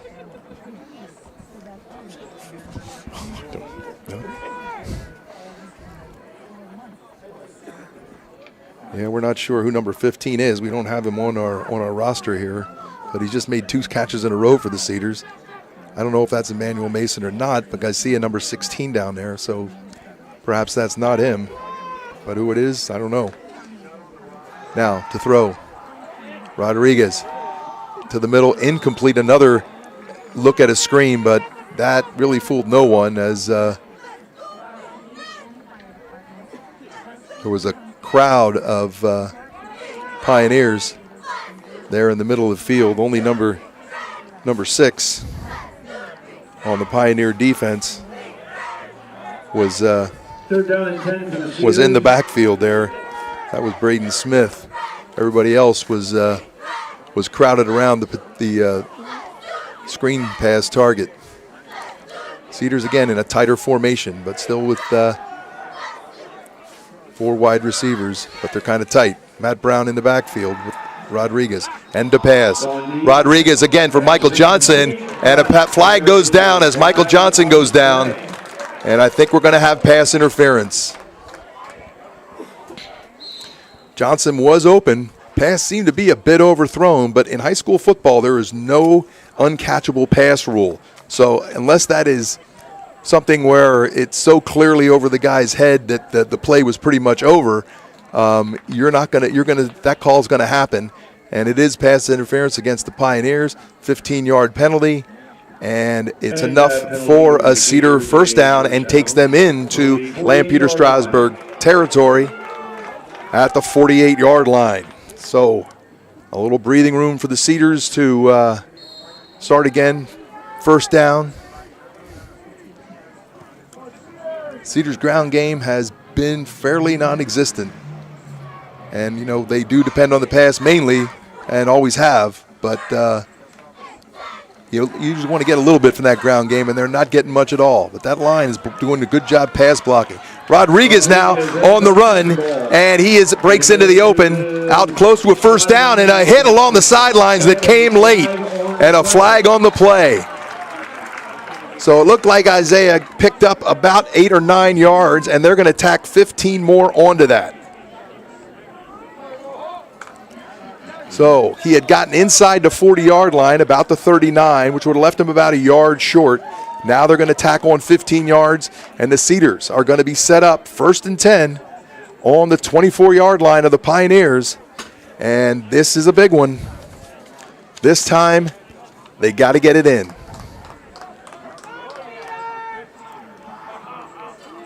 And after that penalty, it is now Cedars ball, 1st and 10, 24-yard line. The bottom here, Zaire Stoner is wide, number 15 in the slot. Pitched ahead by Rodriguez to Michael Johnson as Rodriguez was going down. Nice play. Second down. Well, they give him the spot where he was tackled, where he went down, not the spot where he was initially hit. So it looks like only about a 1-yard pickup.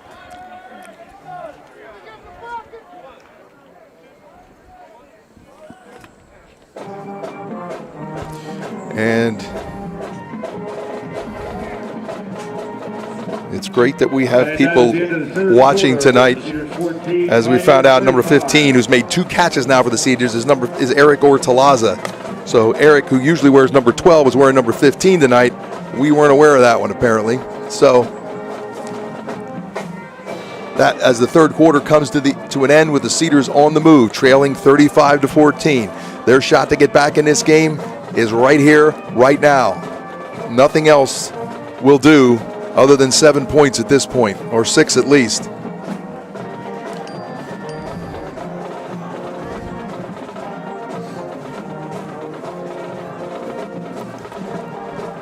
My many thanks to Steve Kreiser for that information. I hope it's correct, because I will hold you responsible if it's not, because there is a number 12 on the field. So the Cedars will set up.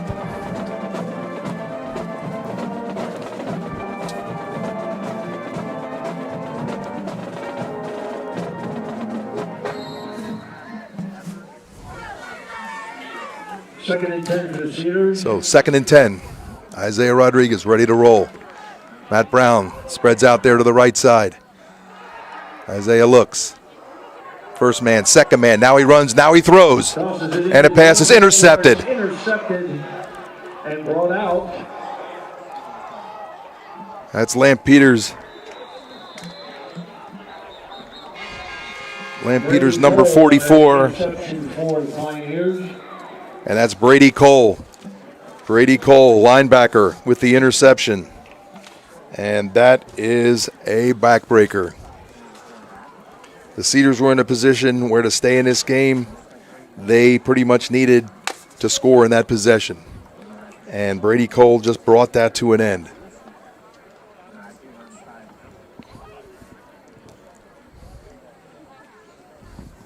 So the Pioneers will take over.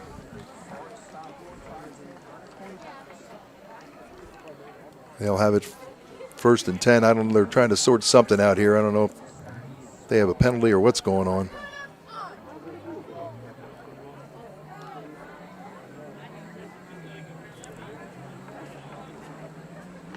And it does seem to be a penalty against the Cedars, and it's a big one. Perhaps a little late, a late hit after the play. I'm not sure. Didn't see a signal as of yet. Referee Bruce Kilmoyer Jr. is talking to Cedar coach Frank Eisenberg. Whatever it is, it was a big one and is tacked on to the end of Brady Cole's interception run. Brings the ball out to about the 37-yard line, and that's where the Pioneers will set up. And a snap to McTaggart, straight up the middle.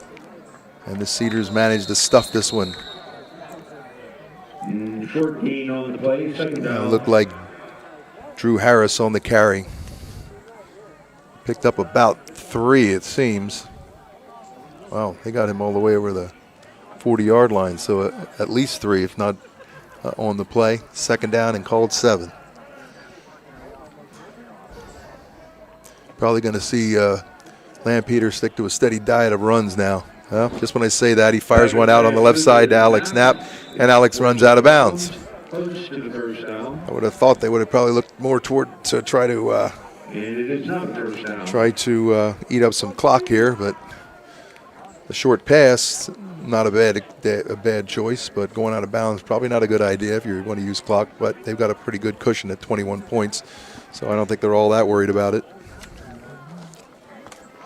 And it's a little early to start, a little early in the season, start doing too many strange things. You just want to try to keep playing, keep calling your plays, and get some game condition work, even if you have the game in hand. Straight up the middle again is Drew Harris. Stacked again, this time stacked up for a little bit less. Looks like he got maybe 2. Brings up 4th down. And it'll bring up 4th down and about 2 yards to go. And we'll see what Coach John Mannion, the longest tenured coach in the Lancaster Lebanon League with one school, 23 years.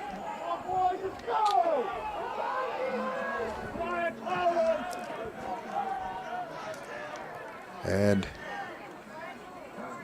that's Fickard in motion. McTaggart takes himself off the left side, dives across the 50 and down to about the 47-yard line, and another Lampeter-Strasburg first down.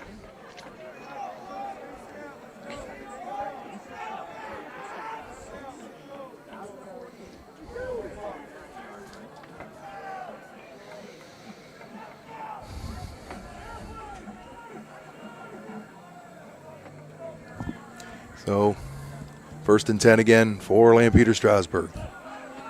And the jet sweep comes to Alex Knapp. Knapp is knocked down by the Cedars, number 11, Rafael Quinones. Rafael just kind of turning around and kind of backhanded him a little bit to knock him down.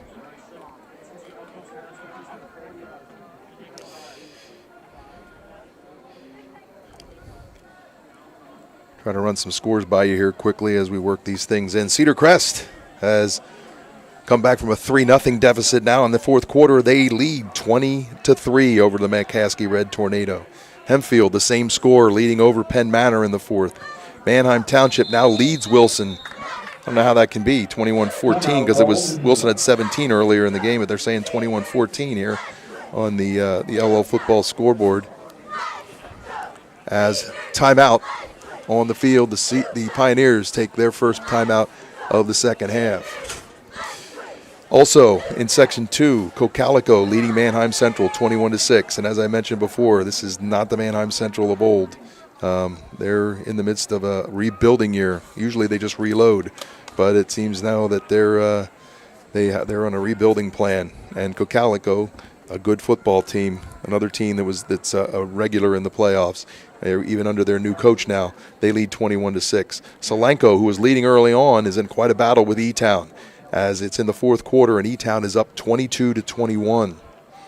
Lancaster Catholic against Donegal. A good game going on there. It's 13-7 Donegal in the fourth quarter. Garden Spot, who scored the first touchdown of the ball game against Ephrata and is in the midst of a 25-game losing streak, is trailing now 14-7 in the fourth quarter. We'll get to Section 4 momentarily. Motion there by Fickert, and McTaggart to throw, and now he's in trouble. And he's brought down in there, and that's number 52 for the Cedars, Sincere Gonzalez, with the sack. That's the first sack of the ball game.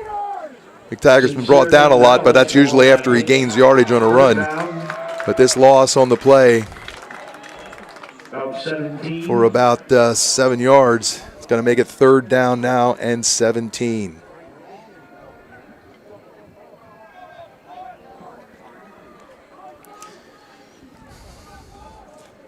So the Pioneers spread it out a little bit.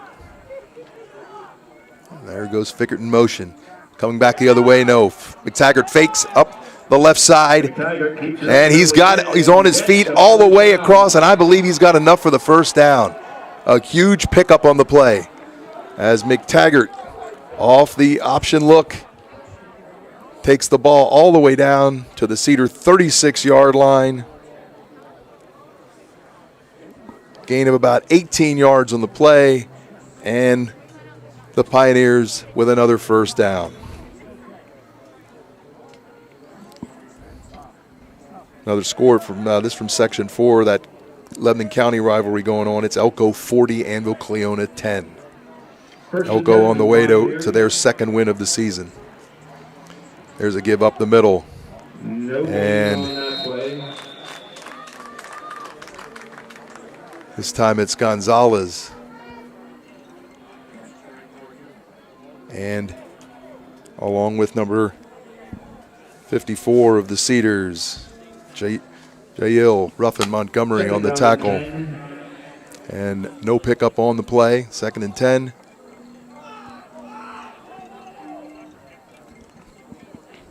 Columbia on the way to its second win of the season, leading Pequay Valley 30-16. Remember, those teams are not in our section this year. Straight ahead with the handoff. And the Cedars wrap that one up, as this time it's Drew Harris. He picks up maybe a yard, maybe 2. 3rd down, and about, I'll call it 9. Northern Lebanon has not yet scored in this ball game. Picked up 7 points last week, but trails Octorara 25-0. Octorara on the Cedars schedule later in this year. McTaggart to throw again. This time he's got a man down the left side, and that looks like Fickert. Fickert is finally brought down. Fickert on the reception for another Pioneer first down. That was the Cedars. Hard to make out the number. I think that was Caden Harbaugh on the tackle, but not till Fickert has a big gain and another Pioneer first down inside the 10-yard line, and it's going to be 1st and goal for Lampeter-Strasburg from the 7.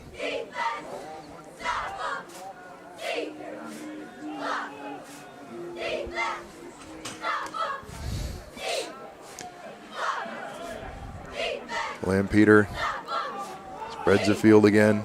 Once again, Fickert in motion, fake by McTaggart, and he takes the ball right up the middle, and he's met by a wall of Cedars after a short gain.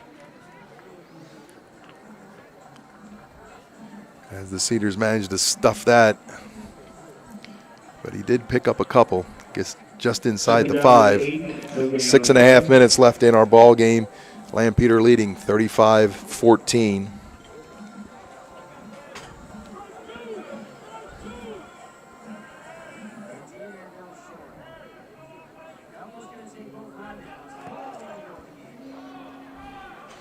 And again, this time to the left side and down near the goal line.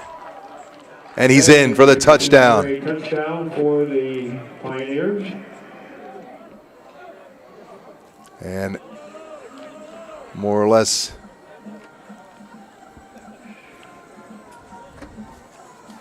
as this game is turning into a lopsided score that doesn't really tell the story of what's taking place here tonight. Parker Owens will try to make it 42 for Lampeter. And he's got it. Both Parker Owens and Matt Carvajal have been true with their legs this evening. And 100% in the kicking department for extra points.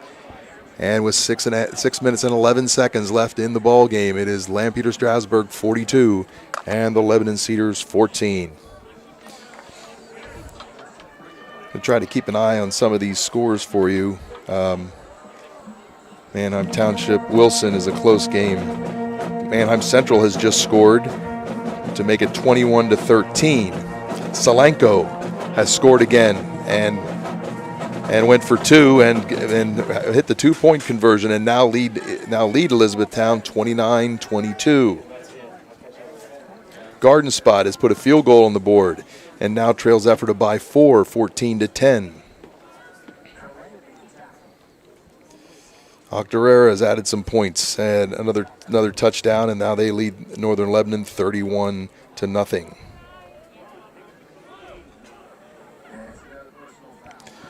So, Parker Owens to kick off. Matt Brown back there for the Cedars. And looks like number 17, Zaire Stoner, along with him. And the kick goes into the end zone. And the Cedars will take it on their own 20-yard line.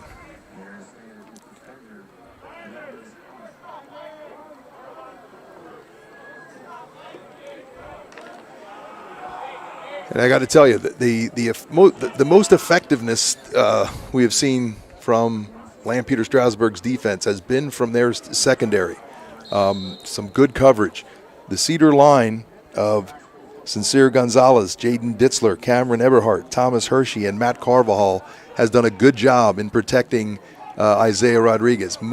He's been sacked a couple times, but one of those was definitely was a coverage sack because the excellent downfield coverage by the secondary folks for Lampeter-Strasburg. So the Cedar line, which is a well-oiled machine, great with all that experience from last year, everybody coming back. They've held their own here, and they've given the Cedars a shot. But while we've moved the ball, the Lampeter defense in this second half has been bend but don't break. And as a result, the Cedars have not been able to get any points on the board in the second half. Give this time in the backfield, and a host of Lampeter-Strasburg Pioneers are all over. The Cedar running back, I think that was number 24, Pedro De Arce.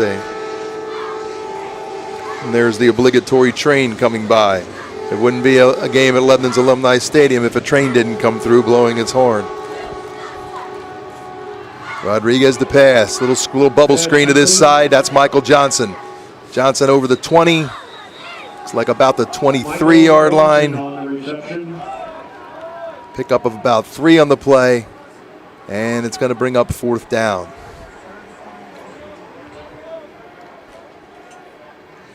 So the Cedars will punt.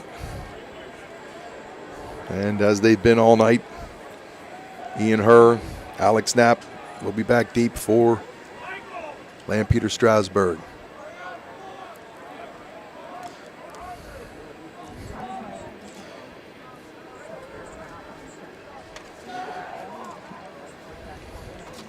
And the snap. Carvajal gets it away, and a fair catch is called by Ian Herr. The Pioneers will take over on their own 47-yard line.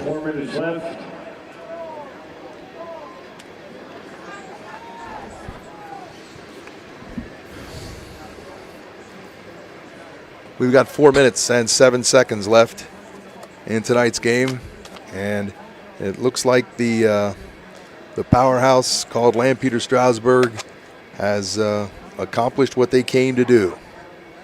Cedars, First and 10, 28-yard line. the biggest, the play that kind of hurt the most, the turning point in this game in the first half, where the Cedars had just stopped the Pioneers on the 1-yard line.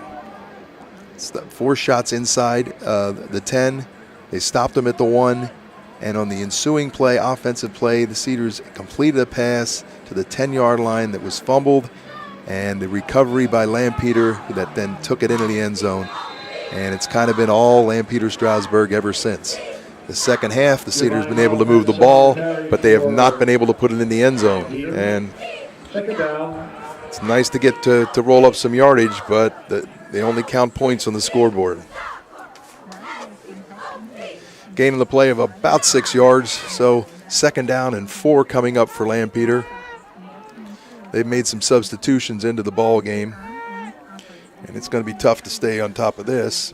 That looks like Berkeley Wagner at quarterback, I think, for the Pioneers. He hands off, and the Cedars crush that one.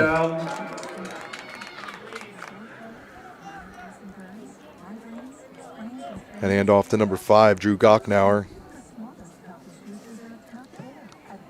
And gain maybe of a yard on the play.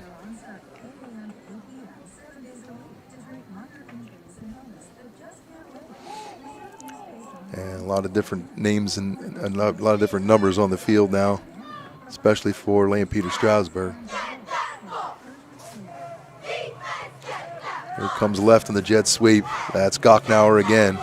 And a fumble as number 11 for the Cedars, Rafael Quinones, rips it out, and the Cedars get the football.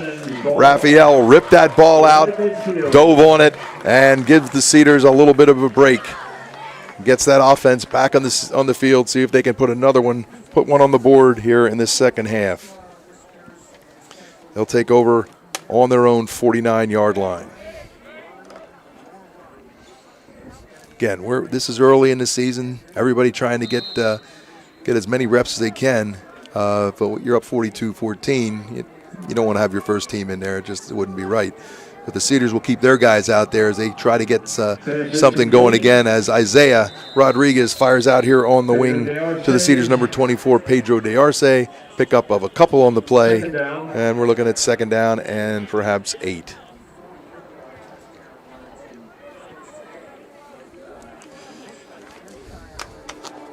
So the Cedars came into this ball game high hopes, but it's tough. It's tough playing a team of this caliber this early in the season.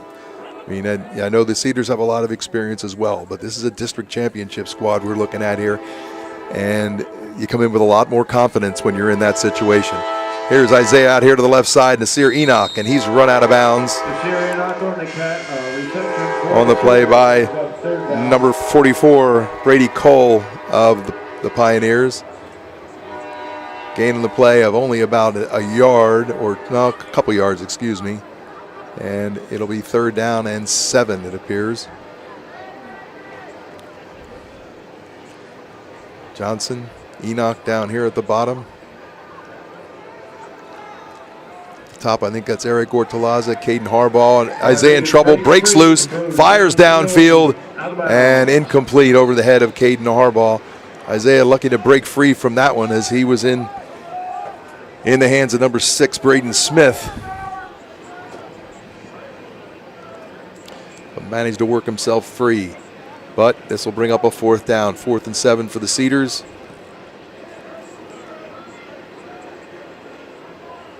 And Matt Carvajal back in once again to punt. Hasn't had to punt a heck of a lot tonight. More so here these last couple possessions, because the Cedars managed to move the ball even when they didn't score, and usually went for it on 4th down deep in Lampeter territory. And he gets the pass, the punt away. I don't know how he did it, because they were right on top of him. And making the fair catch for the Pioneers is number 11, Austin Stoltzfus. And the Pioneers will take over on their own 21-yard line with 1:49 left in the game.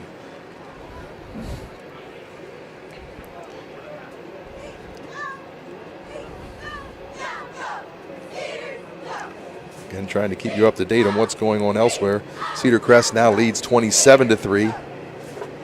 Wilson 24, Manheim Township 21. What a game they have going on down there. Cocalico has now scored again, and they lead Central 28-13. Solanco still holding on with a 7-point lead over E-Town. There's a give up the middle. Ball's loose, and the Cedars recover. With the recovery there, number 17, Zaire Stoner. And the Cedars will get their paws on the ball once again.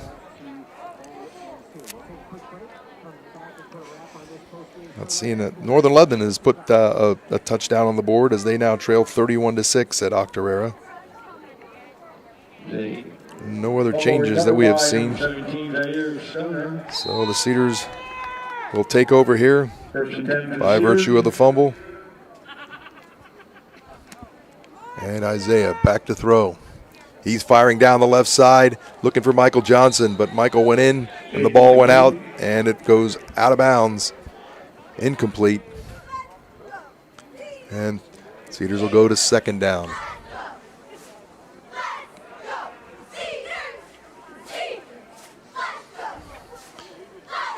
If you've just joined us late, you'll see, you look at the scoreboard, you see 42-14 with just a minute 39 left. But I will say this game is not as that's not really telling the story of this game. It was a much closer game than that, and a big fumble early in the second half with the Cedars trailing by a touchdown after they just had a big stop. Correction, it was tie ball game at the time. Just had a big stop at the 1 yard line, and that gave the Pioneers the ball. They took it into the end zone, and pretty much they haven't looked back since. So no gain on the play. Third down and 10 for Lebanon, and we'll see what they can come up with to get something on the board here late in the game. Minute 10 and running.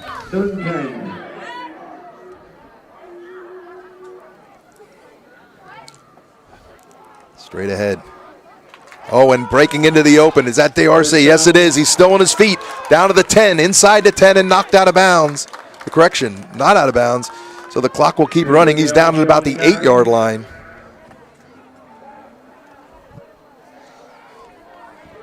But it is a first down, so the clock stops temporarily for the first down, and now restarts. 50 seconds left in the ball game.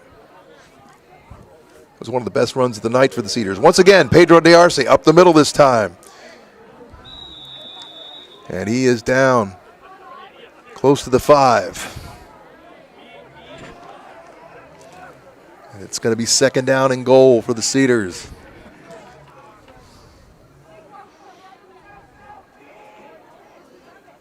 Rodriguez. Again, Pedro DeArce cuts left, all the way toward the corner, toward the pylon, and he's in for a touchdown. So the Cedars put one on the board here late. And it makes the score look a little bit better. But as I said, and it might make it look a little bit more so like what the game was, and that is a lot closer than that score would indicate. Checking for other scores across the league, not seeing any changes from what we've already given to you. Watching closely that Manheim Township Wilson game and the Solanco E-Town game, both within a touchdown. To kick, number 32, Shanann Simmons. Shanann's kick is up and no good.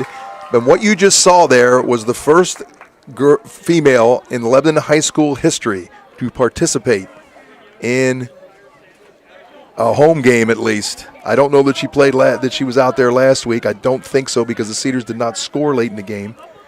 But if she'd have hit that extra point, that would have been the first point ever by a female in Lebanon high school football history. Shanann, also a member of the girls basketball team, and a wonderful young lady.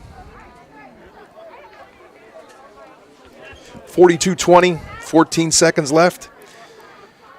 We'll wrap this one up pretty quickly here. Remember, next week the Cedars travel to Ephrata. I'm not sure Ephrata's situation with the stream, but it seems that most schools are streaming their games.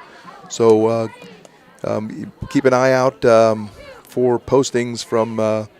I'll try to put that on Facebook for sure. I usually try to put it in 3 places, not only my page, 717 Sports Hub, and also Lebanon PA Happenings.